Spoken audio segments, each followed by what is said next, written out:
We begin with the Donald Trump White House beginning to take shape as he fills two key positions. But many people across the country are still not taking the outcome of the election in stride.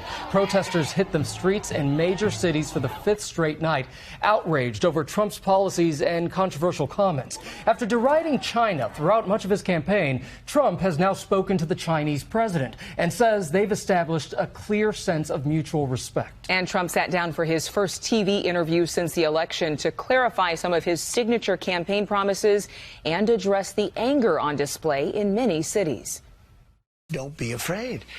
We are going to bring our country back, but certainly don't be afraid. You know, we just had an election, and sort of like you have to be given a little time. Mr. Trump was also asked about acts of violence popping up in his name or against his supporters, and about reports of racial slurs and personal threats against minorities by some of his supporters. I'm very surprised to hear that.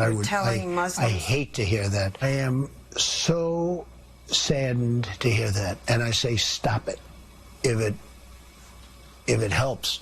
I will say this, and I'll say it right to the camera, stop it.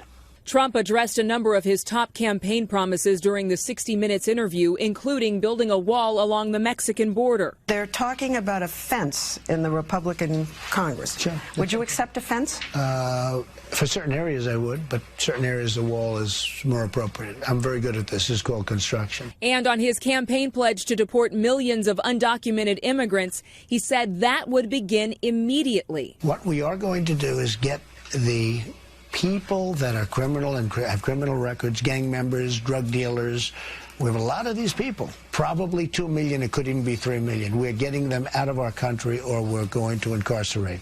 Trump restated his pledge to roll back abortion rights, pledging to appoint justices who could overturn Roe v. Wade, sending the issue back to the states. And if a woman is seeking an abortion, they'll perhaps have to go to another state.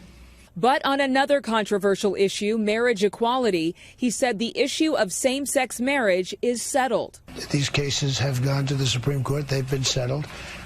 And I think I'm fine with that.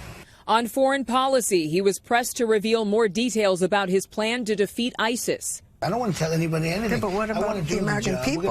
We have great generals. We have great generals. You said you knew more than the generals about ISIS. Well, I'll be honest with you, I probably do, because look at the job they've done. Another priority for the president-elect, repealing and replacing Obamacare. He said people with pre-existing conditions would be covered under a new plan, as would older children living at home. And regarding his frequent use of social media, he's leaving open the option to use Twitter to speak to all Americans. I'm going to do very restrained if I use it at all. I'm going to do very restrained. I find it tremendous. It's a modern form of communication. President-elect Trump also telling 60 Minutes he would decline the president's $400,000 salary and will only take $1 a year.